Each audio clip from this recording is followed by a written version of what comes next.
Aku dihina suamiku karena memakai daster, kubalas dengan jadi desainer, akhirnya ia menyesal. Halo Bunda, apa kabar Bunda semuanya? Sebelum masuk ke ceritanya jangan lupa subscribe terlebih dahulu ya. Aku duduk di depan cermin yang mulai kusam, memperhatikan pantulan diriku dengan tatapan kosong. Rambutku tergerai, daster yang telah bertahun-tahun menemani keseharianku, dan wajahku terlihat jauh lebih tua dari usiaku. Aku meraba kantung mataku yang semakin menghitam, mungkin karena kelelahan, mungkin juga karena beban pikiran yang tak pernah benar-benar bisa kulepaskan. Aku menarik napas panjang, mencoba mengumpulkan tenaga untuk sekadar bangkit dari kursi kayu tua yang berderit di bawah tubuhku. Di luar kamar, suara anak-anak berceloteh riang terdengar samar, bercampur dengan suara televisi yang diputar dengan volume cukup tinggi. Aku seharusnya bahagia melihat mereka tumbuh sehat dan ceria.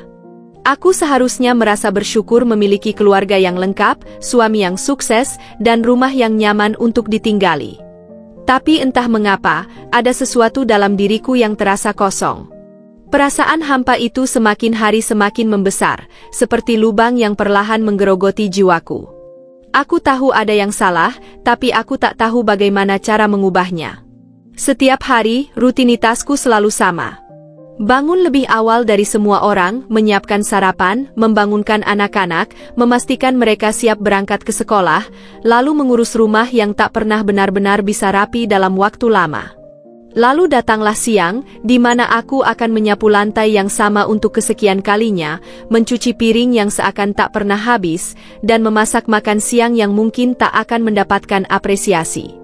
Mas Huda pulang saat sore menjelang, seringkali dengan wajah letih dan ekspresi yang sulit diterjemahkan. Jika aku beruntung, ia akan menyapaku dengan 1-2 kalimat basa-basi.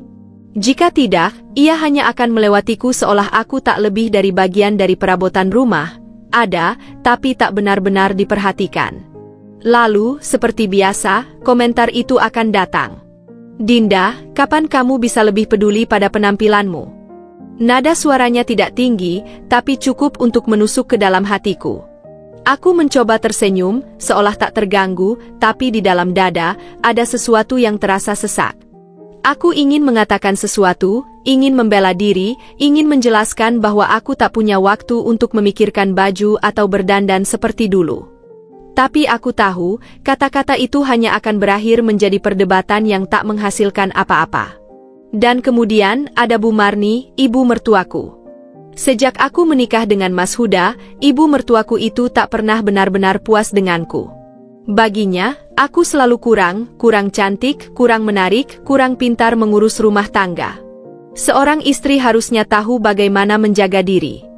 Kalau begini terus, jangan salahkan suami kalau bosan, katanya suatu kali dengan tatapan penuh penilaian. Kata-kata itu menempel di pikiranku seperti duri, menyakitkan tapi sulit dicabut. Aku kembali memandang bayanganku di cermin. Dinda yang dulu penuh impian, yang dulu bercita-cita menjadi seorang desainer, yang dulu selalu antusias menghadapi hari esok, kemana dia pergi? Yang ada di hadapanku kini hanyalah seorang perempuan yang kehilangan dirinya sendiri. Malam itu, saat semua orang sudah tertidur, aku duduk sendirian di ruang tamu, menatap ke arah jendela yang gelap. Di luar sana, dunia terus bergerak.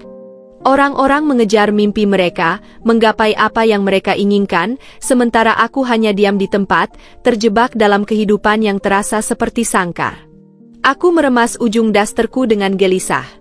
Apakah aku akan terus seperti ini? Apakah aku harus menerima bahwa inilah satu-satunya jalan hidupku? Aku tak tahu jawabannya. Yang aku tahu, aku lelah. Lelah menjadi bayangan dari diriku sendiri. Malam itu, saat semua orang sudah terlelap dalam tidur mereka, aku duduk sendirian di lantai kamar, dikelilingi oleh tumpukan pakaian yang baru saja kuserahkan dari dalam lemari. Aku sebenarnya hanya berniat membereskan lemari seperti biasa, memastikan tidak ada pakaian yang perlu disingkirkan atau diganti, tapi entah bagaimana, tanganku justru berhenti pada sebuah kotak kayu tua yang terselip di sudut paling bawah.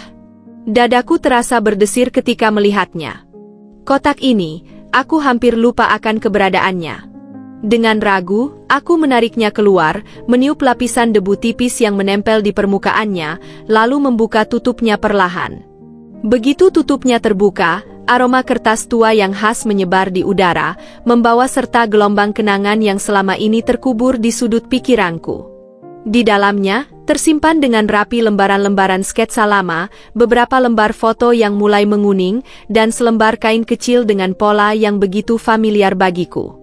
Jemariku gemetar saat aku mengangkat salah satu sketsa, memperhatikan goresan-goresan pensil yang menggambarkan sebuah gaun anggun dengan detail yang luar biasa. Aku mengenali setiap garisnya, setiap bayangannya. Ini adalah sketsa milik ibu. Ibuku, seorang perempuan yang dulu begitu kuidolakan, adalah seorang desainer berbakat. Sejak aku kecil, aku selalu mengaguminya. Aku masih ingat bagaimana ia sering duduk di ruang kerja kecilnya, dengan mata penuh gairah, menggambar sketsa demi sketsa, menciptakan desain yang tampak seperti berasal dari dunia dongeng. Aku selalu berada di sisinya, mengamatinya dengan mata berbinar, sesekali bertanya, "Ibu, kenapa garisnya harus begini? Kenapa gaunnya harus berlipit di sini?" Dan ibu selalu tersenyum, menjelaskan dengan sabar, bahkan mengajakku menggambar bersama. Aku meraih salah satu foto di dalam kotak itu, foto hitam putih yang menampilkan sosok ibu dalam balutan blus sederhana, tersenyum ke arah kamera dengan ekspresi penuh keyakinan. Di belakangnya, terlihat beberapa manekin yang mengenakan gaun-gaun hasil rancangannya. Aku menatap foto itu lama, merasakan sesuatu yang selama ini terkubur dalam-dalam di hatiku mulai bangkit kembali. Dulu, aku ingin seperti ibu. Aku ingin menggambar, menciptakan sesuatu yang indah, membuat dunia ini sedikit lebih berwarna dengan desain-desain yang keluar dari imajinasiku. Tapi hidup membawaku ke arah yang berbeda. Setelah ibu meninggal, aku merasa kehilangan arah. Mimpiku perlahan-lahan memudar, terkikis oleh kenyataan hidup yang keras. Aku tumbuh dewasa, menikah, memiliki anak, dan tanpa kusadari, aku telah melupakan siapa diriku yang sebenarnya. Mataku mulai panas dan sebelum aku menyadarinya, air mata jatuh membasahi pipiku. Aku menggenggam sketsa itu erat, seolah-olah dengan begitu aku bisa mengembalikan sesuatu yang telah lama hilang. Dinda, jangan pernah biarkan siapapun meremehkanmu. Kamu punya bakat, dan itu adalah hadiah terbesar yang bisa kamu berikan kepada dunia. Suara ibu terngiang di telingaku, begitu nyata seolah ia masih di sini, duduk di sampingku, menatapku dengan penuh kebanggaan seperti dulu. Aku menarik napas dalam-dalam, berusaha mengendalikan emosiku. Sudah terlalu lama aku membiarkan diriku terjebak dalam peran yang membuatku lupa bahwa aku juga berhak memiliki mimpi. Sudah terlalu lama aku menerima bahwa hidupku hanya sebatas dapur, cucian, dan suara-suara kritik yang melemahkanku setiap hari. Aku menatap sketsa-sketsa itu sekali lagi, dan untuk pertama kalinya dalam waktu yang sangat lama, aku merasakan sesuatu yang berbeda. Sebuah dorongan yang kuat, sebuah keinginan yang selama ini kupendam tanpa kusadari. Aku harus melakukan sesuatu. Aku tidak bisa terus seperti ini. Aku tidak bisa membiarkan diriku menghilang begitu saja dalam rutinitas yang membelengguku. Aku harus menemukan jalanku kembali, apapun yang terjadi. Malam itu, aku duduk selama berjam-jam, memandangi setiap sketsa yang ada di dalam kotak, mencoba menghidupkan kembali semangat yang dulu pernah menyala di dalam diriku. Aku tidak tahu harus mulai dari mana, aku tidak tahu bagaimana caranya, tapi satu hal yang pasti, aku ingin mencoba. Aku ingin kembali menjadi Dinda yang dulu, yang penuh semangat, yang percaya bahwa ia bisa mengubah sesuatu, yang tidak takut untuk bermimpi. Aku menutup kotak itu dengan hati yang berdebar. Aku tidak akan mengubur mimpiku lagi. Tidak kali ini. Sore itu, aku baru saja menyelesaikan pekerjaan rumah yang terasa seperti tidak pernah ada habisnya. Tumpukan cucian sudah selesai dijemur, lantai sudah kuseka sampai mengilap, dan dapur sudah kembali rapi setelah aku menyiapkan makan siang untuk anak-anak. Aku menyeka keringat di dahi dengan ujung daster lusuh yang masih melekat di tubuhku. Tubuhku terasa lelah, tetapi ini sudah menjadi keseharianku.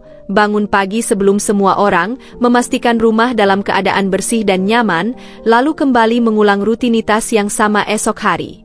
Aku melirik jam dinding. Sudah hampir jam 5. Mas Huda pasti akan segera pulang dari kantor. Aku tidak tahu mengapa, tetapi setiap kali jam-jam kepulangannya tiba, aku selalu merasa cemas. Bukan karena aku takut padanya, bukan.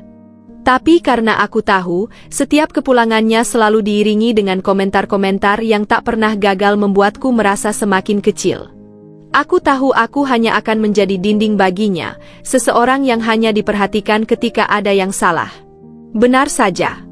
Tak lama kemudian, suara pintu pagar berderit terdengar, disusul dengan langkah berat memasuki rumah. Aku melirik ke arah pintu, melihat Mas Huda yang baru saja melepaskan sepatunya dengan wajah masam. Aku menelan ludah, bersiap menghadapi apapun yang akan keluar dari mulutnya. "Dinda," katanya, suaranya datar, tapi aku bisa merasakan nada ketidaksabarannya. "Kamu masih saja pakai daster?" Aku menegang seketika. Ini bukan pertama kalinya dia mengomentari pakaianku, tetapi kali ini, entah kenapa, kata-katanya terasa lebih menyakitkan dari biasanya. Aku menunduk, memandangi daster yang kupakai. Memang sudah agak lusuh, tapi bukankah ini hanya pakaian rumah? Bukankah yang terpenting adalah aku sudah menyelesaikan semua pekerjaan rumah dengan baik? Apa salahnya, Mas? Aku mencoba menahan emosiku, tetapi suaraku terdengar lebih getir dari yang kuinginkan. Mas Huda menghela napas panjang, seolah sedang menahan kejengkelan yang sudah mencapai puncaknya. "Salahnya? Dinda, kamu sadar nggak sih, kamu nggak pernah peduli sama penampilanmu sendiri? Lihat perempuan lain di luar sana, mereka bisa tetap menarik meskipun sudah punya anak. Sementara kamu?" Dia mengibaskan tangannya ke arahku, ekspresi wajahnya seakan menunjukkan rasa frustrasi yang sudah terlalu lama dipendam. "Kamu terlihat seperti ibu rumah tangga yang sudah menyerah pada hidup." Aku merasakan sesuatu di dalam dadaku seolah pecah. Selama ini, aku selalu berusaha menahan diri, mencoba memahami bahwa mungkin suamiku hanya lelah, bahwa mungkin dia hanya ingin melihat istrinya tampil lebih baik. Tapi kata-kata itu terlalu kasar, terlalu menyakitkan.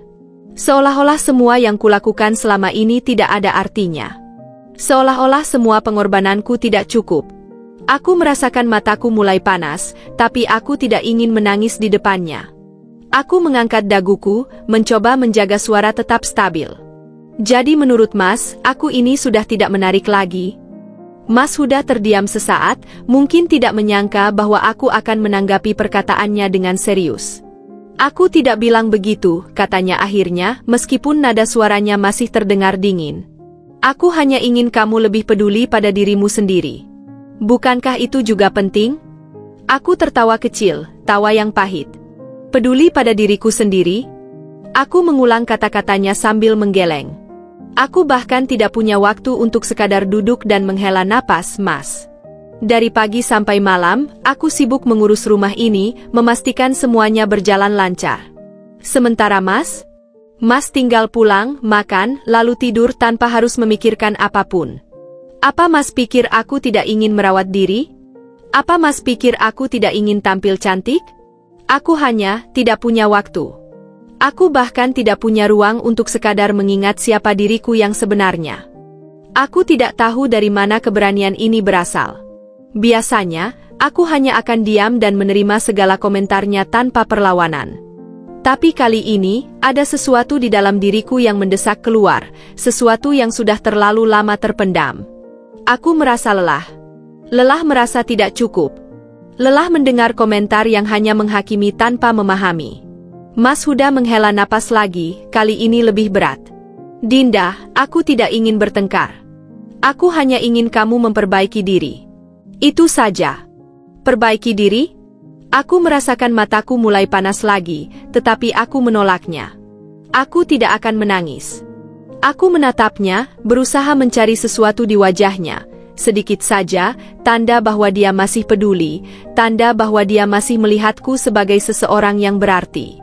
Tapi yang kulihat hanyalah ekspresi datar, nyaris tanpa emosi. Aku mengangguk pelan. "Baik Mas," kataku akhirnya. "Aku akan memperbaiki diri." Aku tidak tahu apakah dia menyadari nada berbeda dalam suaraku. Aku tidak tahu apakah dia mengerti bahwa kata-kata itu bukan janji yang ia harapkan. Aku tidak akan memperbaiki diri untuknya. Aku akan memperbaiki diri untukku sendiri. Dan aku tahu, ini akan menjadi awal dari sesuatu yang besar. Sesuatu yang akan mengubah hidupku selamanya. Malam itu, aku duduk di meja kecil di sudut kamar, menatap sketsa-sketsa ibuku yang masih tersebar di atas permukaan kayu. Lampu meja menyala redup, memberikan suasana yang hangat, tetapi hatiku terasa dingin. Kata-kata Mas Huda masih terngiang-ngiang di kepalaku, kapan kamu bisa lebih peduli pada penampilanmu? Sebuah kalimat yang tampaknya sederhana, tetapi terasa seperti belati yang menghujam langsung ke dalam jiwaku. Aku menatap bayanganku di cermin. Wajahku tampak lelah, kulitku kusam, dan rambutku hanya terikat seadanya. Aku bukan lagi Dinda yang dulu, bukan lagi gadis yang pernah bercita-cita besar dan bermimpi menggenggam dunia mode seperti ibunya. Aku telah berubah menjadi seseorang yang bahkan tidak kukenali lagi. Aku menarik napas panjang, menelusuri goresan-goresan pensil di atas kertas sketsa, mengingat saat-saat di mana aku dulu begitu bersemangat menciptakan sesuatu yang indah. Lalu, sebuah pikiran melintas di benakku. Mengapa aku harus terus begini? Mengapa aku harus terus menjadi seseorang yang hanya menjalani hidup tanpa benar-benar hidup? Mengapa aku harus terus mengorbankan diriku sendiri demi memenuhi ekspektasi orang lain yang tak pernah puas? Untuk pertama kalinya dalam waktu yang sangat lama, aku merasa lelah bukan hanya secara fisik, tetapi juga secara emosional. Aku lelah menjadi bayangan dari diriku sendiri. Aku menutup mataku, mencoba mengingat kembali perasaan yang dulu kurasakan ketika menggambar bersama ibu, ketika membayangkan desain-desain yang bisa mengubah dunia. Aku merasakan sesuatu yang telah lama hilang mulai bangkit kembali, sebuah gairah yang selama ini terkubur di bawah tumpukan tanggung jawab sebagai istri dan ibu. Aku meraih pensil di meja dan tanpa berpikir panjang, mulai menggambar. Tanganku bergerak dengan lincah di atas kertas, menggoreskan garis-garis yang awalnya ragu-ragu, tetapi perlahan mulai menemukan bentuknya. Aku menggambar sebuah gaun, sederhana, tetapi elegan, dengan lipatan yang mengalir lembut dan detail halus di bagian leher. Aku bisa merasakan jantungku berdegup lebih kencang saat melihat hasilnya. Ini bukan hanya sebuah sketsa. Ini adalah sebuah kebangkitan. Aku menatap sketsa itu lama, seolah-olah melihat sebuah pintu yang terbuka ke dunia yang telah lama kutinggalkan. Aku tahu, ini bukan sekadar hobi. Ini adalah panggilanku. Ini adalah sesuatu yang selalu menjadi bagian dari diriku, tetapi selama ini kutinggalkan demi menjalani kehidupan yang orang lain anggap ideal. Aku menatap keluar jendela. Malam semakin larut, tetapi pikiranku semakin terang. Aku sudah membuat keputusan. Aku tidak bisa terus seperti ini. Aku harus berubah. Aku harus melakukan sesuatu, bukan untuk membuktikan apapun kepada Mas Huda atau siapapun, tetapi untuk diriku sendiri. Aku ingin merasakan hidup kembali. Aku ingin kembali mencintai diriku sendiri. Aku akan mengejar mimpiku lagi. Keesokan paginya, aku bangun lebih awal dari biasanya. Ada energi baru dalam tubuhku, sesuatu yang tidak kurasakan sejak lama. Aku berjalan menuju lemari, menarik daster lusuh yang selalu kupakai, dan untuk pertama kalinya dalam bertahun-tahun, aku menggantinya dengan pakaian yang berbeda, blus sederhana dan celana panjang yang masih kusimpan di tumpukan paling bawah. Aku mengikat rambutku rapi, lalu menatap cermin.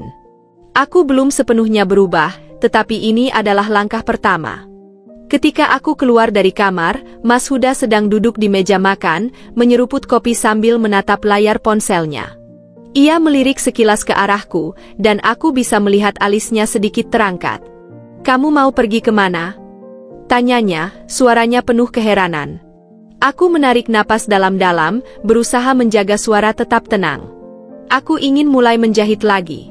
Mas Huda menatapku lebih lama kali ini, seolah mencoba memahami apa yang baru saja ku dengar. "Menjahit?" Aku mengangguk. "Aku ingin mencoba membuat desain lagi. Aku ingin melakukan sesuatu yang membuatku merasa hidup." Ia tertawa kecil, tapi bukan tawa yang hangat. Tawa itu terdengar seperti skeptisisme yang dibalut dalam keengganan. "Dinda, kamu serius? Kamu pikir kamu bisa begitu saja kembali ke dunia itu setelah bertahun-tahun hanya di rumah?" Aku menatapnya tanpa berkedip. "Ya, aku serius. Dia meletakkan cangkir kopinya dengan sedikit kasar. Dinda, kamu sudah punya tanggung jawab di rumah ini. Kamu punya anak yang harus diurus, rumah yang harus dibereskan. Kamu nggak bisa tiba-tiba memutuskan ingin mengejar mimpi seperti anak remaja. Kata-katanya menyakitkan, tetapi kali ini aku tidak akan mundur. Aku tahu, ini tidak akan mudah. Aku tahu, Mas Huda tidak akan serta-merta mendukung keputusanku. Tapi aku juga tahu satu hal, jika aku terus membiarkan orang lain mendikte hidupku, aku tidak akan pernah benar-benar hidup. Aku mengangkat daguku, menatapnya dengan keyakinan yang baru. Aku tidak akan meninggalkan tanggung jawabku, Mas. Tapi aku juga tidak mau mengubur diriku sendiri demi memenuhi ekspektasi orang lain. Aku akan mencari cara untuk menyeimbangkan semuanya. Mas Huda menggeleng, tampak frustrasi. Dinda, kamu nggak realistis. Aku tersenyum tipis. Mungkin selama ini aku terlalu realistis sampai lupa bagaimana rasanya bermimpi. Aku tahu, ini baru awal dari perjalanan yang panjang dan penuh tantangan. Tapi satu hal yang pasti, aku tidak akan mundur lagi. Aku telah mengambil keputusan dan kali ini, aku akan memperjuangkannya sampai akhir. Hari itu, aku duduk di ruang tamu dengan segelas teh hangat di tangan. Aku baru saja selesai menjahit sketsa pertamaku setelah bertahun-tahun meninggalkan dunia desain. Jahitannya masih belum sempurna, tapi ada sesuatu yang terasa benar saat aku melakukannya, seolah aku menemukan kembali sebagian dari diriku yang hilang. Namun, meskipun aku berusaha menanamkan keyakinan pada diriku sendiri, aku tak bisa menghilangkan rasa cemas yang mengintai di sudut hatiku. Bagaimana jika ini hanya ilusi? Bagaimana jika aku gagal dan semua ini hanya membuang-buang waktu? Ketika aku masih larut dalam pikiranku, suara langkah kaki terdengar dari arah dapur. Bu Marni muncul, membawa nampan dengan beberapa potong pisang goreng. Aku menghela napas. Sejak awal pernikahanku dengan Mas Huda, ibu mertuaku selalu menjadi sosok yang kritis. Tak terhitung berapa kali beliau mengomentari pakaianku, caraku mengurus rumah, bahkan bagaimana aku berbicara kepada suamiku. Bagiku, setiap interaksi dengannya adalah ujian kesabaran. Ia meletakkan nampan di atas meja dan duduk di kursi di hadapanku. Awalnya, ia hanya menatapku, matanya menyipit seolah membaca pikiranku.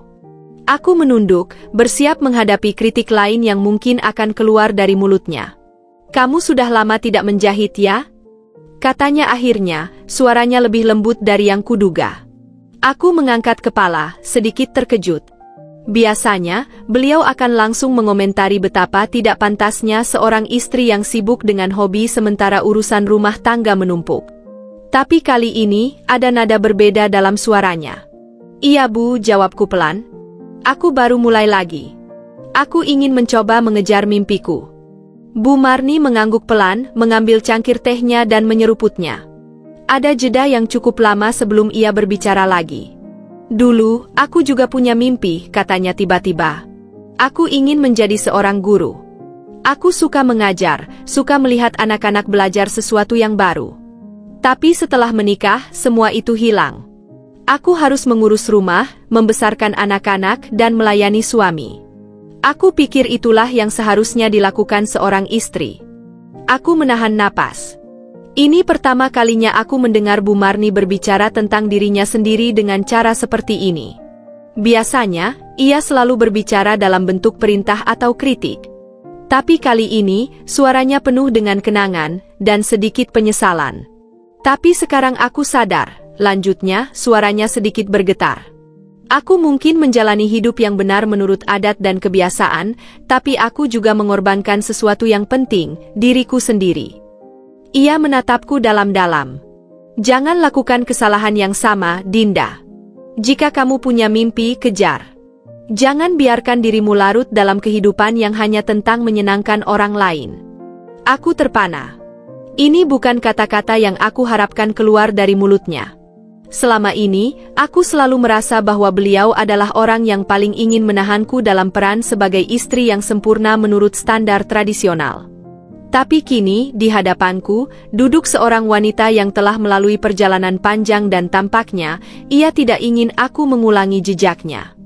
Aku menggenggam tanganku erat, mencoba menyerap semua yang baru saja ku dengar. Beuh.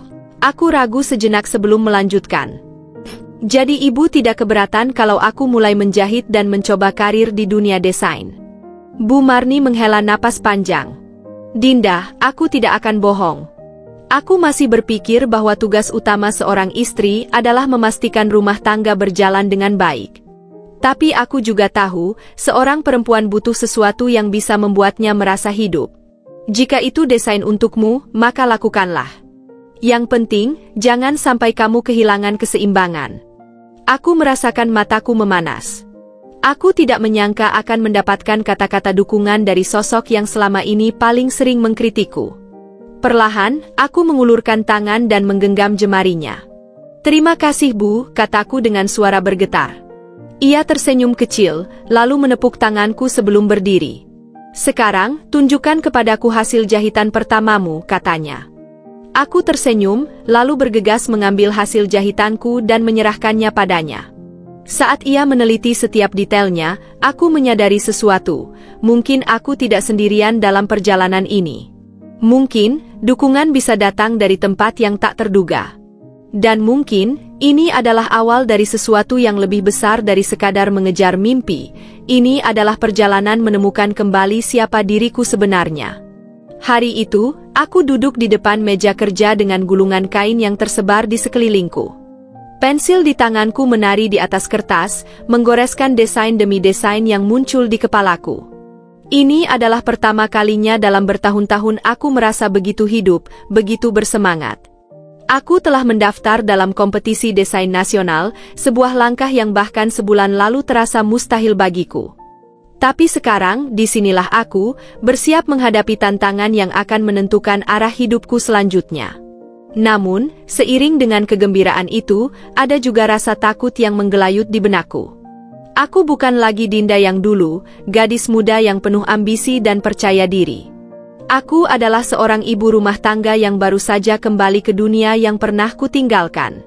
Dunia yang penuh dengan bakat-bakat muda yang lebih segar, lebih inovatif, dan lebih percaya diri dibanding diriku. Bagaimana jika aku tidak cukup baik? Bagaimana jika semua ini hanya sia-sia? Aku menarik napas dalam-dalam, mencoba menenangkan diri. Tidak, aku tidak boleh berpikir seperti itu. Aku telah memutuskan untuk mengambil langkah ini, dan aku akan menyelesaikannya. Aku memandangi sketsa di hadapanku, sebuah gaun elegan dengan sentuhan klasik yang terinspirasi dari desain ibuku dulu. Aku ingin karyaku memiliki makna lebih dari sekadar pakaian. Aku ingin menyampaikan cerita, emosi, dan perjalanan seorang wanita yang menemukan kembali dirinya. Suara langkah kaki membuyarkan pikiranku. Aku menoleh dan melihat Bu Marni berdiri di ambang pintu, memperhatikan pekerjaanku dengan ekspresi yang sulit ditebak. Sejak percakapan kami beberapa hari lalu, beliau tidak lagi memberikan komentar pedas seperti biasanya. Bahkan, aku merasakan ada sedikit dukungan dalam sikapnya, meskipun ia tidak mengatakannya secara langsung. Kamu benar-benar serius dengan ini, ya? Tanyanya, melangkah mendekat dan menatap desain-desainku dengan seksama. Aku mengangguk mantap. Iya, Bu. Aku ingin melakukan ini dengan sepenuh hati. Beliau menghela napas, lalu duduk di kursi di sebelahku. Dulu, sebelum menikah, aku juga pernah mengikuti lomba pidato antar provinsi. Aku menghabiskan berminggu-minggu berlatih, membaca buku, dan menulis ulang naskahku berkali-kali. Rasanya seperti dunia hanya berputar di sekitar mimpiku itu. Ia berhenti sejenak, matanya menerawang ke masa lalu. Tapi saat lomba semakin dekat, ayahku bilang bahwa perempuan sebaiknya tidak terlalu ambisius. Aku pun mundur dan sejak saat itu, aku tidak pernah mencoba lagi. Aku menatapnya, merasakan kepedihan yang tersirat dalam suaranya. Selama ini, aku hanya melihatnya sebagai seorang mertua yang kaku dan banyak menuntut. Tapi kini, aku menyadari bahwa ia juga seorang wanita dengan impian yang pernah dikorbankan. Bu, aku menggenggam tangannya. Aku tidak akan mundur. Aku akan berjuang sampai akhir. Ia tersenyum kecil dan mengangguk. Kalau begitu, lakukan yang terbaik. Aku akan membantumu sebisaku. Beberapa hari kemudian, aku duduk di ruang tamu dengan setumpuk kain di pangkuanku. Aku sudah memilih bahan untuk desainku, sutra lembut berwarna biru tua dengan bordiran tangan yang akan menjadi ciri khasnya. Namun, menjahitnya sendiri bukan perkara mudah. Aku harus bekerja dengan cepat dan presisi, tanpa banyak waktu untuk kesalahan. Setiap malam, setelah anak-anak tidur, aku duduk di ruang kerja kecilku, menjahit hingga larut malam. Aku merasakan kembali ketenangan yang dulu sering kurasakan saat masih muda. Saat aku dan ibuku duduk bersama, tangannya membimbingku membuat jahitan pertama. Aku merindukannya lebih dari yang bisa kuungkapkan. Di tengah kesibukanku, Mas Huda mulai menunjukkan tanda-tanda ketidakpuasan. Ia sering pulang dengan wajah lelah dan mendapati rumah tidak serapi biasanya. Meskipun aku tetap berusaha mengurus semuanya, ia tahu bahwa perhatianku tidak lagi sepenuhnya ada di rumah. Suatu malam, saat aku sedang menyelesaikan bordiran terakhir di gaunku, Mas Huda masuk ke kamar kerja dengan ekspresi serius. "Dinda, kita perlu bicara." Aku meletakkan kain di pangkuanku dan menatapnya. "Ada apa, Mas?" Ia menghela napas panjang. "Aku lihat kamu sangat sibuk dengan ini. Aku mengerti kalau kamu punya impian, tapi bagaimana dengan rumah? Anak-anak?" Aku meremas jemariku. Aku tahu ini akan datang. Aku tahu ia akan merasa terganggu dengan perubahan dalam rutinitasku. "Mas, aku tetap mengurus semuanya semampuku. Tapi aku juga butuh ini. Aku butuh sesuatu yang membuatku merasa berarti." Ia mengusap wajahnya, tampak frustasi. "Aku hanya khawatir kamu terlalu terbawa suasana. Kamu pikir dunia desain ini bisa memberikanmu kepastian? Ini bukan pekerjaan tetap, Dinda. Kamu sudah punya keluarga yang harus dipikirkan." Aku mengangguk pelan, mencoba memahami sudut pandangnya. Tapi aku juga tahu bahwa ini bukan tentang mencari kepastian. Ini tentang menemukan kembali diriku yang selama ini terabaikan. Aku tidak meminta Mas untuk mengerti sepenuhnya. Aku hanya ingin Mas mendukungku, atau setidaknya tidak menghalangiku. Ia terdiam lama, sebelum akhirnya mengangguk kecil. "Baiklah. Tapi jangan sampai ini membuatmu lupa pada keluargamu." Aku tersenyum tipis. "Aku tidak akan lupa, Mas." Setelah ia pergi, aku kembali menatap gaunku. Aku tahu, perjalanan ini tidak akan mudah. Tapi aku juga tahu, aku sudah terlalu jauh untuk mundur sekarang. Aku akan menyelesaikan ini, dan aku akan berdiri di panggung kompetisi itu dengan bangga, bukan hanya sebagai seorang ibu rumah tangga, tetapi sebagai seorang wanita yang berani mengejar mimpinya. Malam itu, aku duduk di ruang kerja kecilku, menatap kain yang masih setengah jadi di pangkuanku. Tanganku gemetar, bukan karena lelah, tetapi karena hatiku dipenuhi keraguan dan ketakutan.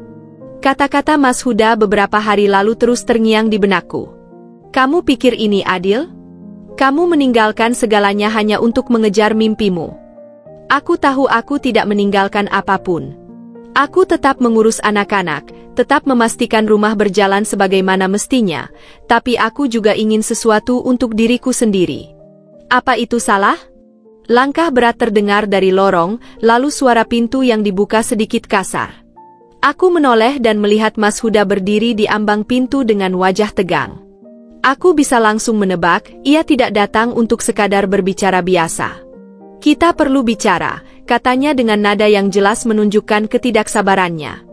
Aku menelan ludah dan meletakkan kainku di meja, mencoba bersiap untuk percakapan yang mungkin akan menjadi pertengkaran. "Apa yang ingin Mas bicarakan?" Tanyaku dengan suara tenang, meskipun di dalam, aku merasa gelisah. Mas Huda melangkah masuk, menatap sekeliling ruangan yang kini dipenuhi kain, sketsa, dan perlengkapan jahit. "Lihat ini, Dinda. Ruangan ini, hidupmu sekarang.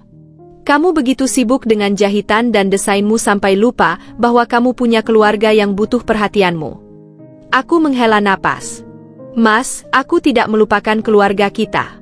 Aku masih memasak, masih mengurus anak-anak.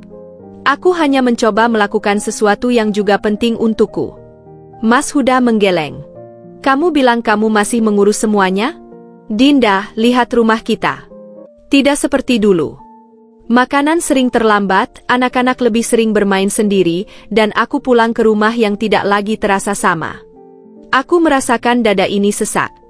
Aku ingin membantah, Ingin menjelaskan bahwa aku sudah berusaha sebaik mungkin untuk menyeimbangkan semuanya, tapi aku tahu, baginya, usahaku tidak cukup. Jadi, apa yang Mas inginkan? Tanyaku, suaraku lebih tajam dari yang aku maksudkan. Aku ingin istriku kembali, jawabnya tegas. Istri yang selalu ada ketika aku pulang, yang mengutamakan keluarganya di atas segalanya. Aku menatapnya, merasa seolah-olah ada jurang yang semakin lebar di antara kami. Jadi, Mas ingin aku berhenti? Menyerah begitu saja? Aku tidak bilang kamu harus menyerah, katanya, suaranya melembut sedikit. Tapi aku ingin kamu menyadari prioritasmu. Kompetisi ini, dunia desain ini, apa benar sepadan dengan risiko yang kamu ambil? Apa kamu yakin ini jalan yang tepat? Aku terdiam.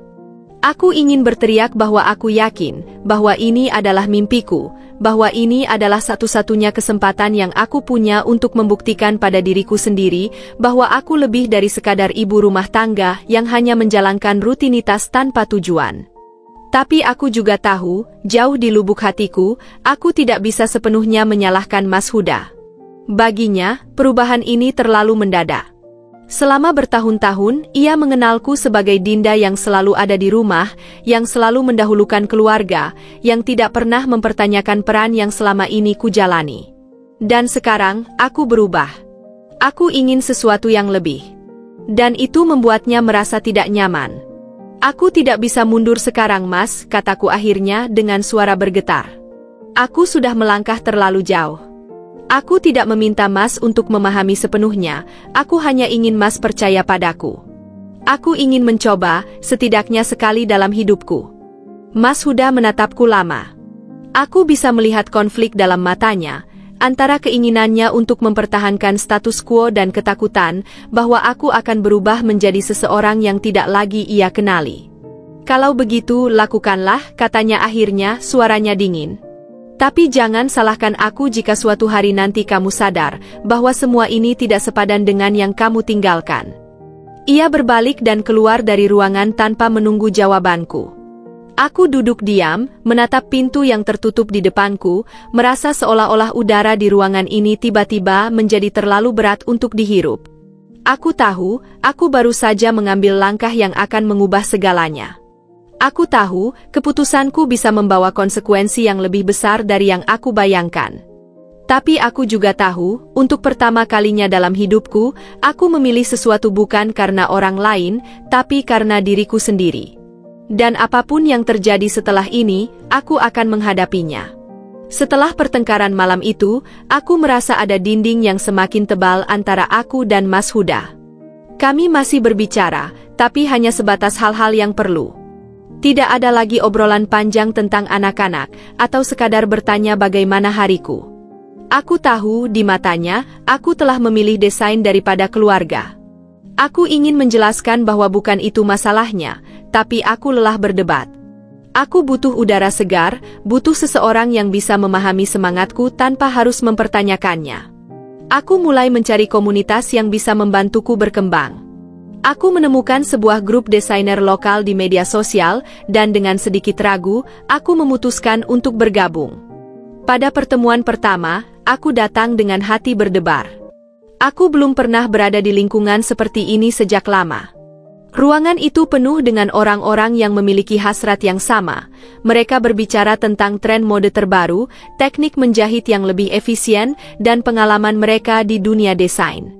Seseorang mendekatiku, seorang wanita berusia sekitar 40-an dengan senyum ramah.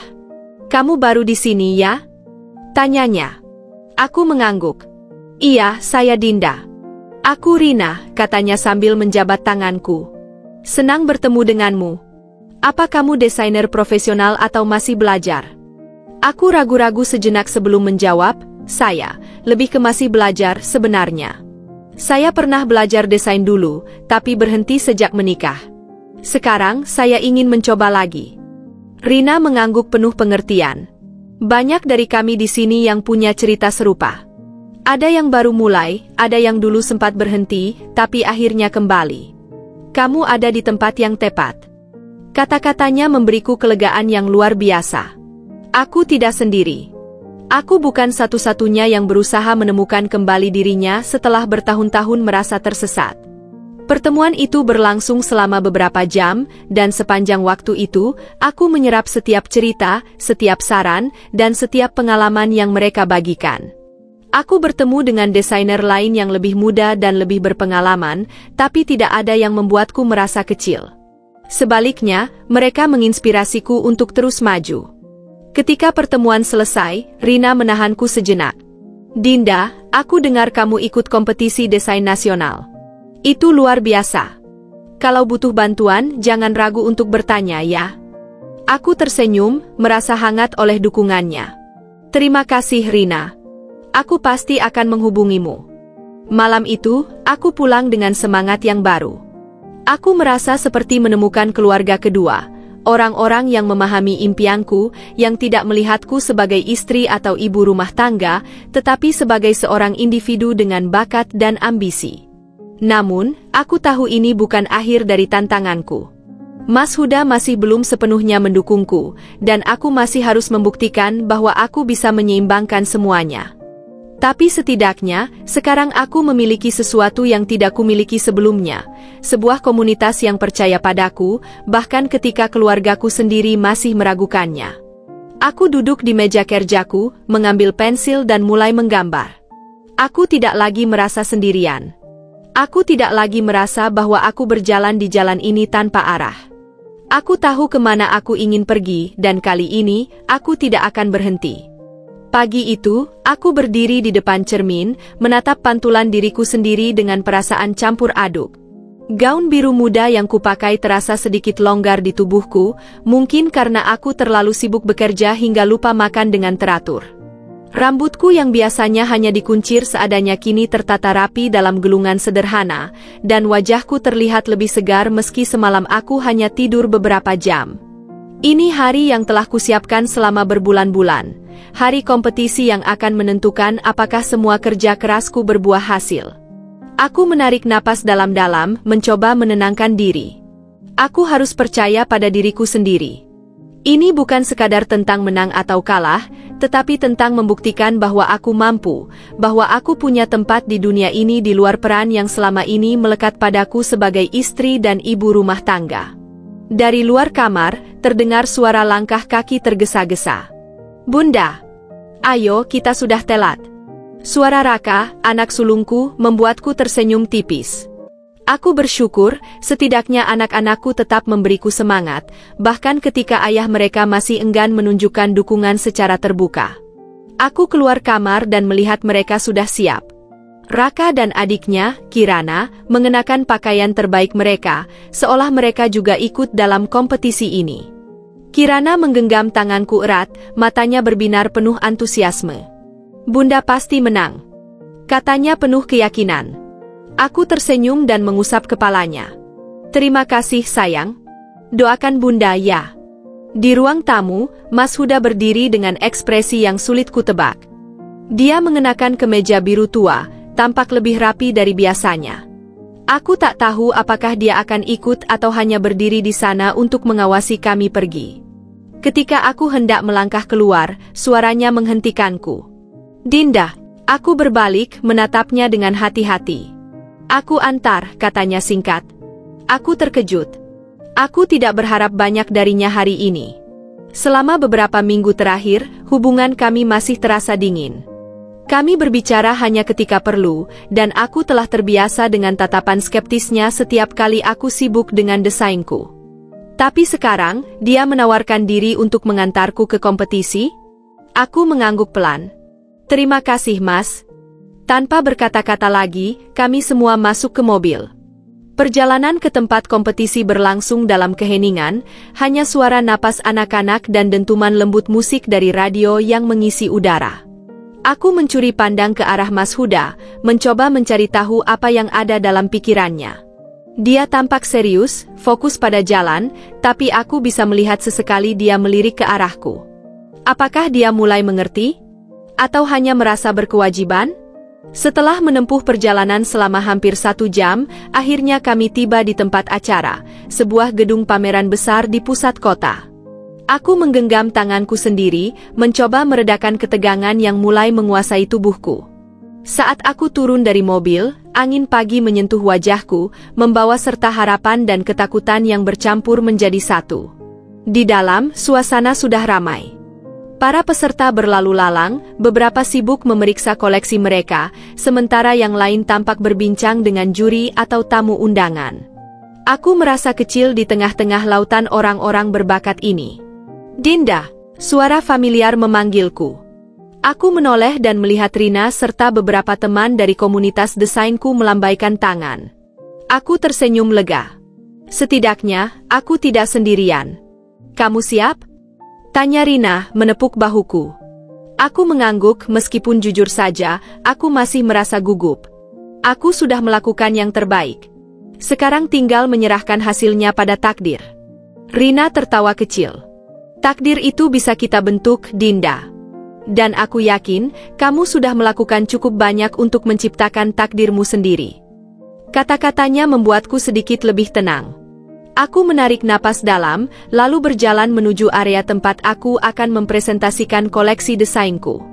15 menit kemudian, aku berdiri di depan para juri, 3 orang dengan wajah serius yang duduk di balik meja panjang, menatapku dengan penuh perhatian. Jantungku berdebar kencang, tapi aku tahu ini adalah kesempatan yang tidak boleh kusia-siakan. "Dinda, silakan perkenalkan koleksi Anda dan konsep di balik desain ini," kata salah satu juri, seorang wanita dengan rambut pendek yang tampak elegan dan berwibawa. Aku menelan ludah, lalu mulai berbicara. Aku menjelaskan bagaimana inspirasiku berasal dari ibuku, dari mimpinya yang tidak pernah benar-benar mati dalam diriku.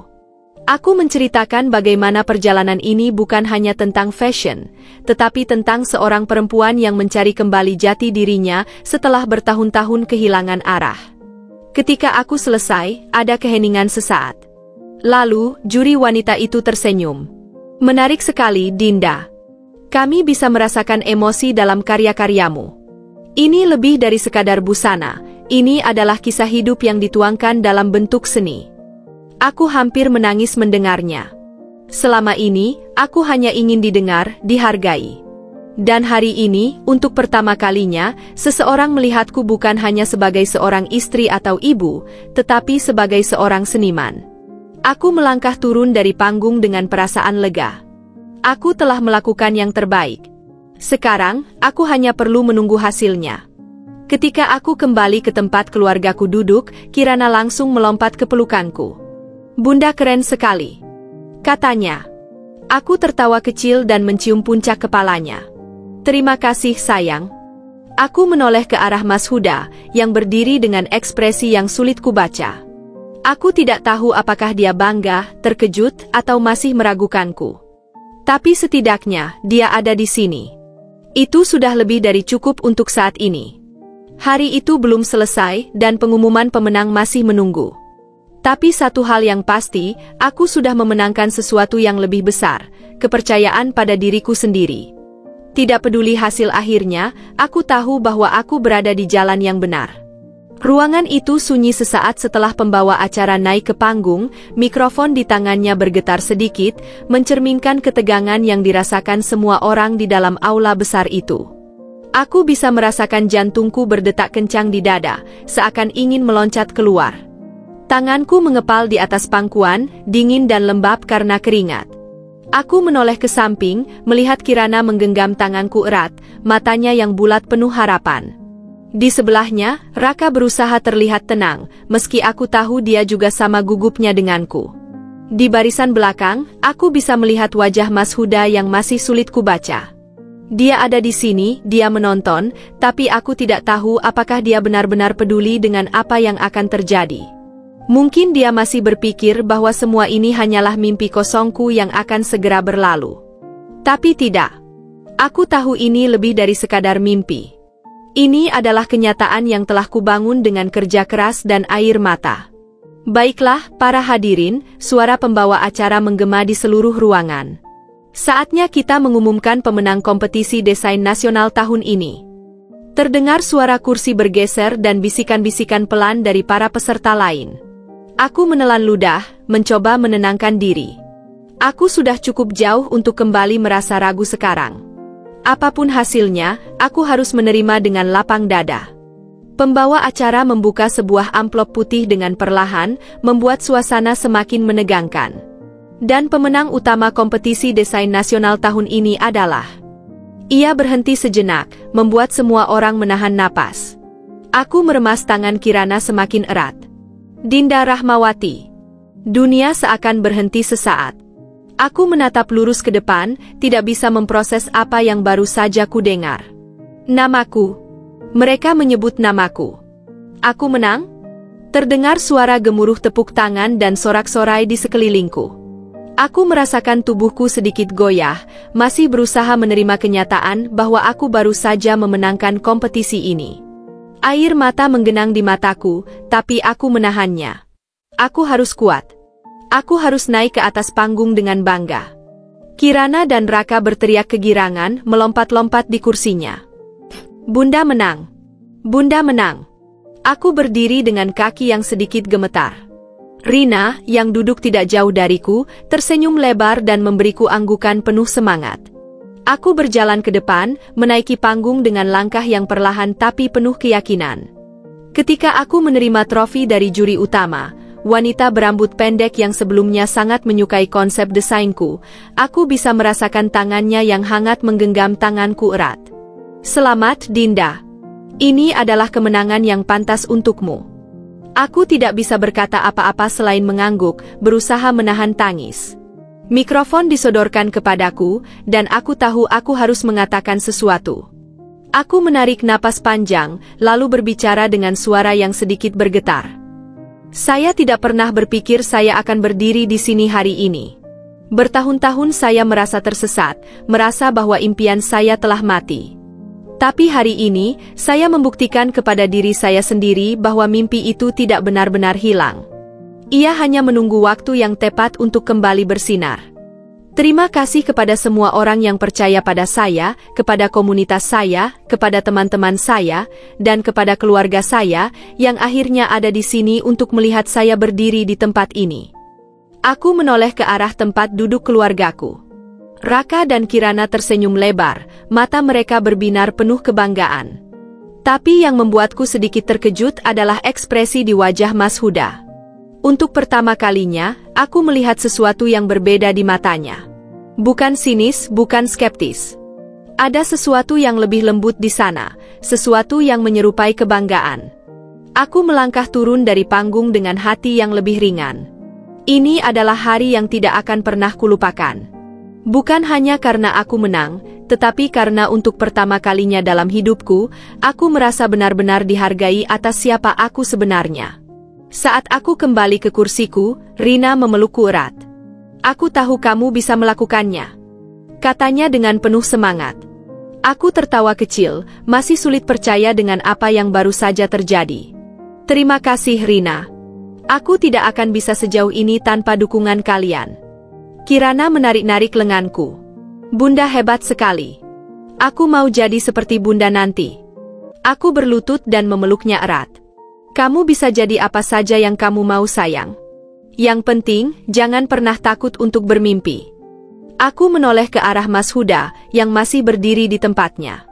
Aku tidak tahu apakah dia akan mengucapkan sesuatu atau tetap diam seperti biasanya. Tapi kali ini, dia melangkah mendekat. Dinda, katanya pelan. Aku mengangkat wajah, menatapnya dengan hati-hati. Aku tidak menyangka kamu akan sampai sejauh ini, suaranya terdengar tulus, meskipun masih ada sedikit ketidakpercayaan di dalamnya. Aku kira, ini hanya sekadar hobi sementara. Tapi aku salah. Aku menghela napas, mencoba menahan emosi yang kembali membuncah di dadaku. Ini bukan hanya tentang menang atau kalah, Mas. Ini tentang aku yang akhirnya menemukan kembali diriku sendiri. Dia diam sejenak, lalu mengangguk pelan. Aku mengerti. Aku tidak tahu apakah dia benar-benar mengerti atau hanya mencoba untuk mengerti. Tapi setidaknya, dia sudah mulai mengakui bahwa aku bukan lagi Dinda yang dulu, Dinda yang hanya diam menerima keadaan tanpa melawan. Malam itu, aku pulang dengan hati yang penuh. Aku menatap trofi di pangkuanku, lalu ke arah anak-anakku yang tertidur di kursi belakang mobil. Ini bukan hanya kemenanganku. Ini adalah awal dari sesuatu yang lebih besar. Aku tidak tahu apa yang akan terjadi selanjutnya. Tapi satu hal yang pasti, aku tidak akan berhenti di sini. Dunia desain telah membuka pintunya untukku, dan aku siap untuk melangkah lebih jauh. Malam itu, setelah semua kegembiraan mereda dan rumah kembali sunyi, aku duduk sendirian di ruang tamu, menatap trofi yang berdiri megah di atas meja. Cahaya lampu menerangi ukiran namaku di bagian bawahnya, seolah-olah mengingatkanku bahwa aku telah berhasil.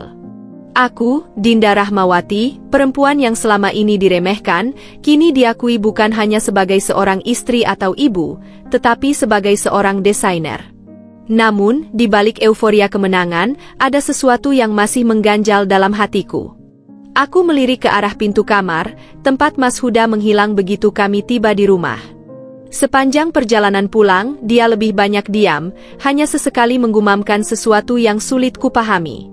Aku tahu, baginya, semua ini bukan sesuatu yang mudah untuk diterima. Aku menarik napas panjang. Aku tidak ingin terus-terusan menebak-nebak. Ini saatnya berbicara. Aku berdiri dan mengetuk pintu kamar dengan pelan. "Mas, boleh aku masuk?" Tanyaku hati-hati. Tidak ada jawaban selama beberapa detik, hingga akhirnya aku mendengar suaranya dari dalam, "Masuk saja." Aku mendorong pintu perlahan dan melihatnya duduk di tepi tempat tidur, wajahnya menghadap ke bawah, seolah sedang berpikir keras. Lampu kamar yang redup membuat bayangannya tampak panjang di dinding. Aku melangkah mendekat, lalu duduk di sebelahnya, menjaga jarak yang cukup agar dia tidak merasa terpojok. "Mas," panggilku pelan, mencoba menarik perhatiannya. Dia menghela napas, lalu akhirnya menoleh ke arahku. Matanya tidak lagi dipenuhi dengan kejengkelan atau skeptisisme seperti dulu.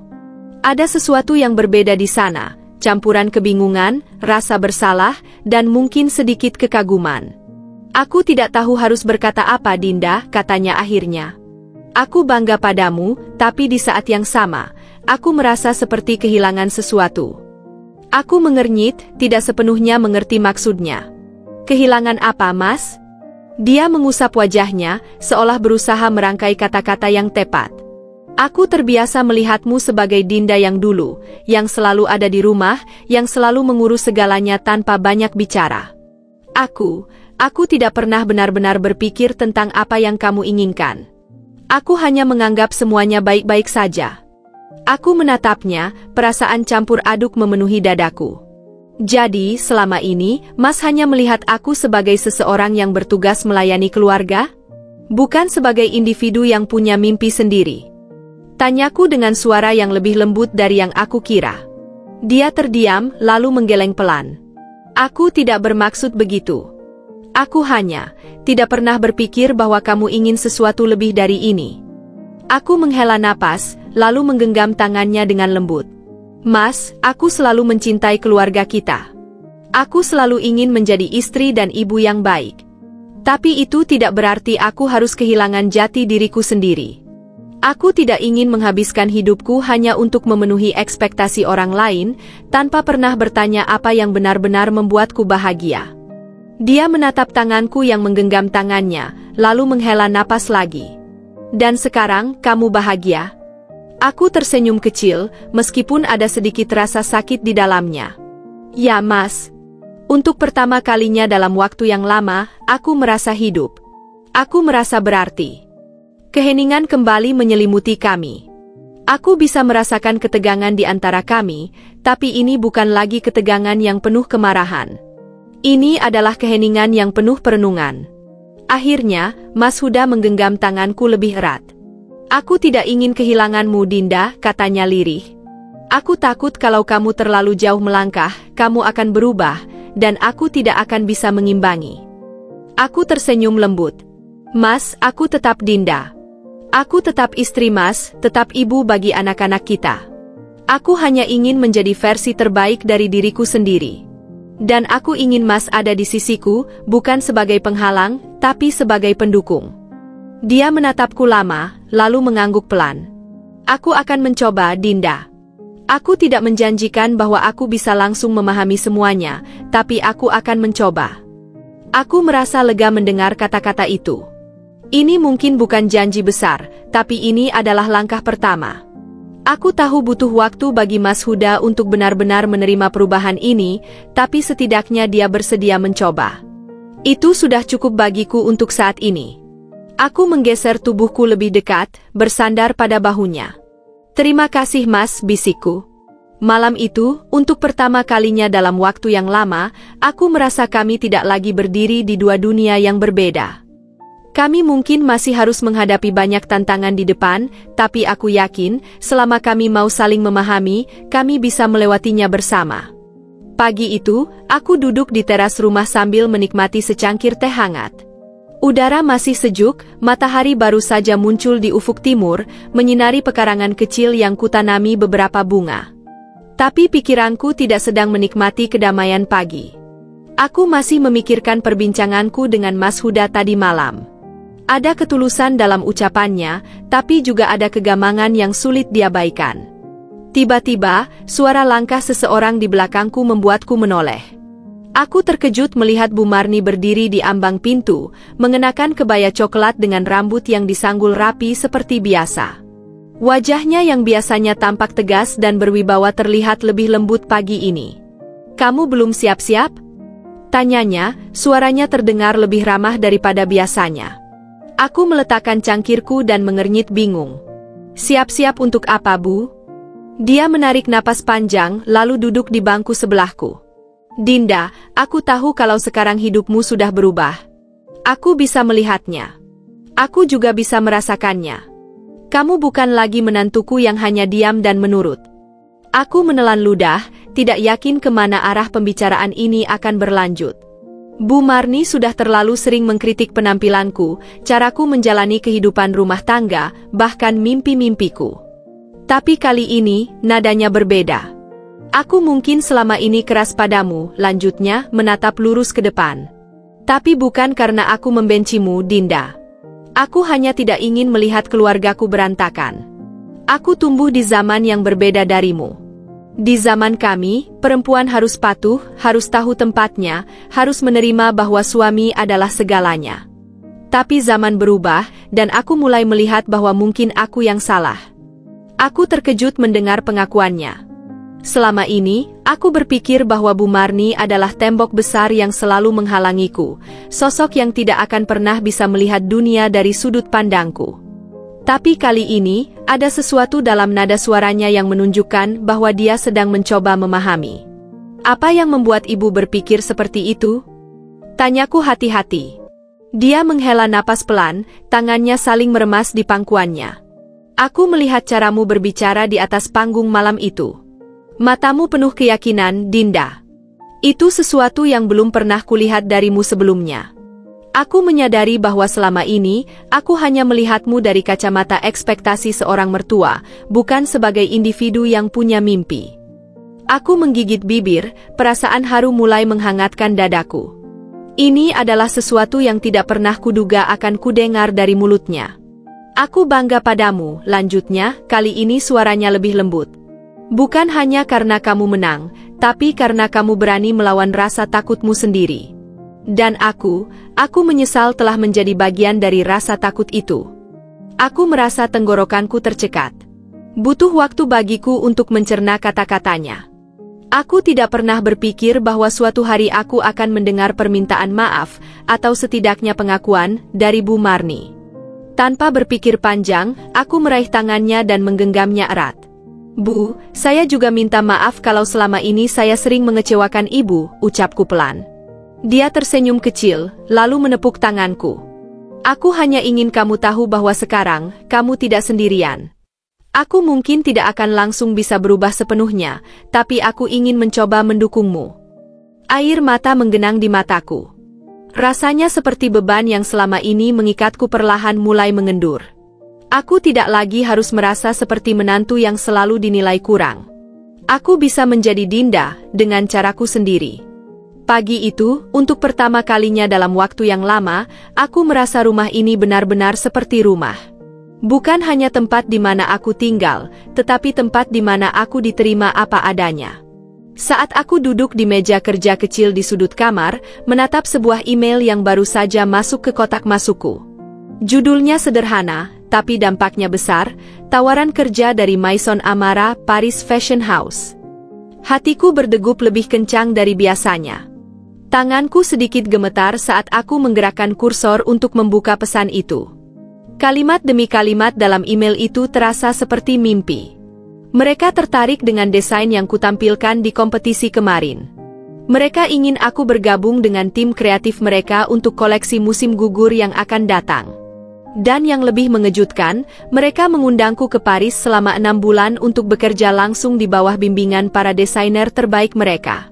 Aku menutup laptop dengan cepat, jantungku serasa ingin melompat keluar. Ini adalah kesempatan yang luar biasa. Ini adalah sesuatu yang mungkin tidak akan datang 2 kali dalam hidupku. Tapi di saat yang sama, pikiranku dipenuhi dengan ketakutan dan pertanyaan yang tak kunjung reda. Bagaimana dengan keluargaku? Bagaimana dengan anak-anak? Bagaimana dengan Mas Huda? Aku bangkit dari kursi, berjalan mondar-mandir di dalam kamar, mencoba mencari tahu bagaimana cara menyampaikan ini. Aku tahu, Mas Huda baru saja mulai menerima kenyataan bahwa aku bukan lagi Dinda yang dulu. Tapi 6 bulan di Paris? Itu bukan perubahan kecil. Itu adalah sesuatu yang bisa mengubah segalanya. Saat aku masih tenggelam dalam pikiranku sendiri, pintu kamar terbuka pelan. Mas Huda berdiri di sana, menatapku dengan raut wajah penuh tanda tanya. "Kamu kelihatan gelisah," katanya, berjalan mendekat. "Ada apa?" Aku menelan ludah. Ini dia, saat yang kutakutkan.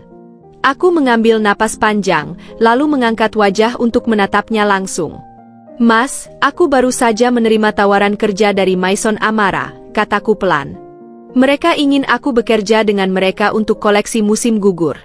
Dan, aku harus ke Paris selama 6 bulan. Sejenak, waktu seakan berhenti. Aku bisa melihat perubahan di wajah Mas Huda, dari terkejut lalu berpikir, dan akhirnya sesuatu yang sulit aku tafsirkan. 6 bulan? Ulangnya, suaranya lebih pelan dari biasanya. Aku mengangguk pelan. "Iya, Mas. Ini kesempatan besar. Aku ingin menerimanya, tapi aku juga tidak ingin meninggalkan keluarga begitu saja." Dia tidak langsung menjawab. Sebaliknya, dia berjalan ke arah jendela, menatap keluar seolah mencari jawaban di antara dedaunan yang tertiup angin. Aku menunggu dalam diam, jantungku berdebar kencang. Aku tahu ini sulit untuknya. Aku juga tahu bahwa keputusanku akan membawa konsekuensi besar bagi keluarga kami. Akhirnya, setelah beberapa menit yang terasa seperti selamanya, dia berbalik dan menatapku. "Dinda, aku tidak akan berbohong, ini tidak mudah bagiku," katanya jujur. "Aku sudah berusaha menerima perubahanmu, dan sekarang ada perubahan yang lebih besar lagi." Aku menelan ludah. "Aku tahu, Mas. Dan aku juga takut." Dia berjalan mendekat, lalu duduk di kursi di sebelahku. "Tapi aku juga melihat betapa bahagianya kamu saat bicara tentang desain. Aku tidak ingin menjadi orang yang menghalangi impianmu. Kalau ini yang kamu inginkan, aku akan mendukungmu." Aku terdiam, tidak percaya dengan apa yang baru saja kudengar. "Jadi, Mas mengizinkan aku pergi?" Tanyaku ragu. Dia tersenyum kecil. "Aku tidak ingin menyebutnya mengizinkan. Kamu bukan anak kecil yang butuh izin dariku, Dinda. Kamu istriku, pasangan hidupku. Aku ingin kita membuat keputusan ini bersama. Kita cari cara supaya ini bisa berjalan tanpa mengorbankan keluarga kita." Aku merasakan air mata menggenang di mataku. Aku tidak pernah membayangkan bahwa suatu hari Mas Huda akan mengucapkan kata-kata seperti itu. Aku meraih tangannya dan menggenggamnya erat. "Terima kasih, Mas," bisikku penuh haru. Dia mengangguk, lalu menarik napas panjang. "Tapi kita harus bicara dengan anak-anak. Mereka harus mengerti apa yang sedang terjadi." Aku mengangguk cepat. "Ya, tentu. Aku ingin mereka tahu bahwa ini bukan berarti aku meninggalkan mereka, tapi justru melakukan sesuatu yang bisa membuat mereka bangga." Hari itu, kami menghabiskan waktu berbicara panjang lebar. Aku tahu ini tidak akan mudah, aku tahu ada banyak tantangan di depan. Malam itu, setelah anak-anak tidur, aku dan Mas Huda duduk di ruang keluarga.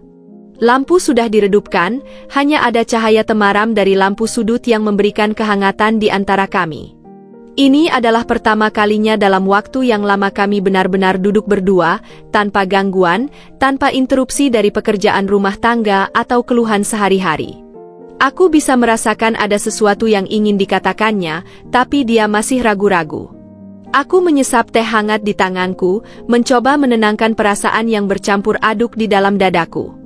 Keputusan untuk menerima tawaran kerja di Paris adalah langkah besar, dan meskipun Mas Huda sudah menyatakan dukungannya, aku tahu ada hal-hal yang masih mengganjal di hatinya. Kamu masih kepikiran soal keberangkatanku? Tanyaku pelan, memecah keheningan. Mas Huda menatapku sejenak sebelum akhirnya mengangguk. Aku mencoba menerima semuanya, Dinda. Aku ingin mendukungmu, sungguh. Tapi jujur saja, ini sulit bagiku.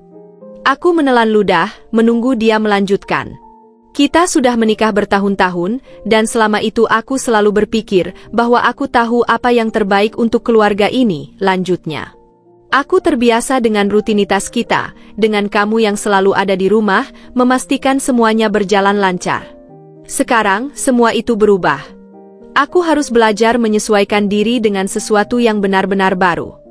Aku bisa merasakan ketulusan dalam suaranya, dan untuk pertama kalinya, aku menyadari bahwa perubahan ini tidak hanya berdampak padaku, tapi juga padanya. Aku selama ini begitu sibuk mengejar impianku hingga lupa bahwa dia juga butuh waktu untuk memahami dan menerima semuanya. Aku tidak ingin membuat Mas merasa diabaikan, kataku dengan suara lirih. Aku merasa seperti akhirnya menemukan diriku sendiri. Aku tidak ingin kehilangan kesempatan ini, tapi aku juga tidak ingin kehilangan keluarga kita. Mas Huda menarik napas dalam-dalam, lalu menatapku dengan mata yang penuh pertimbangan. Dinda, aku sadar selama ini aku terlalu menuntutmu menjadi sosok yang aku anggap istri ideal. Aku terlalu sibuk dengan pekerjaanku sampai lupa bahwa kamu juga punya impian yang harus kamu kejar. Aku hanya takut kalau semua ini akan mengubah kita. Aku menggenggam tangannya erat. Perubahan itu tidak selalu buruk, Mas. Aku ingin kita tumbuh bersama, bukan berjalan sendiri-sendiri. Aku tidak ingin perjalananku ini menjadi jarak di antara kita, tapi justru sesuatu yang bisa membuat kita lebih kuat. Dia diam sejenak, lalu tersenyum kecil. Aku tidak bisa bilang aku tidak takut. Tapi aku akan mencoba, Dinda. Aku akan belajar untuk melihat ini sebagai bagian dari perjalanan kita bersama. Aku merasa hatiku menghangat mendengar kata-katanya. Malam itu, untuk pertama kalinya dalam waktu yang lama, aku merasa tidak lagi sendiri dalam perjuangan ini. Kami berbicara hingga larut, merancang bagaimana kami akan menjaga komunikasi, bagaimana kami akan memastikan anak-anak tetap merasa kehadiran kami meskipun aku harus pergi untuk sementara waktu. Saat akhirnya kami beranjak tidur, aku tahu bahwa ini bukan akhir dari tantangan kami. Tapi setidaknya, kami melangkah bersama. Itu sudah lebih dari cukup untuk membuatku yakin bahwa aku tidak akan pernah benar-benar sendiri. Aku melangkah keluar dari pintu bandara, menghirup udara pagi yang terasa lebih hangat daripada yang kuingat. Setelah 6 bulan di Paris, akhirnya aku pulang. Aku memandangi sekeliling, mencari sosok yang sudah kurindukan setiap hari. Dan di sana, di antara kerumunan orang yang menunggu di area kedatangan, aku melihat mereka, Mas Huda dan anak-anak kami, berdiri dengan wajah penuh harapan. Hatiku berdebar. Aku tahu 6 bulan bukanlah waktu yang sebentar, dan banyak hal telah berubah. Aku telah tumbuh menjadi seseorang yang lebih percaya diri, lebih mandiri, dan lebih memahami nilai diriku.